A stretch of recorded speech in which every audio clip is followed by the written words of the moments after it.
গণপ্রজাতন্ত্রী বাংলাদেশ সরকারের দুর্যোগ ব্যবস্থাপনা ও ত্রাণ মন্ত্রণালয়ের মাননীয় প্রতিমন্ত্রী ইঞ্জিনিয়ার এম ইকবাল হুসাইন ৩ এপ্রিল শুক্রবার ২ দিনের সফরে ময়মনসিংহ আসেন।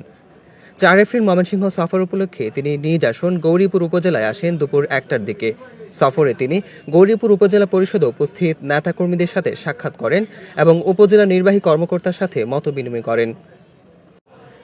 গৌরীপুর উপজেলা জামে মসজিদে জুমার নামাজ আদায় এবং দুপুরের মধ্যাহ্ন ভোজ শেষে তিনি উপজেলা পরিষদে অবস্থানরত নেতাকর্মী, জনগণ ও সংবাদকর্মীর উদ্দেশ্যে বলেন, আপনাদের কারো কোনো প্রশ্ন থাকলে এবং কথা বলার থাকলে বলতে পারেন। উপস্থিত নেতাকর্মী ও জনগণের মধ্যে দুইজনের প্রশ্ন ছিল মাদক এবং সড়কের বেহাল অবস্থা নিয়ে।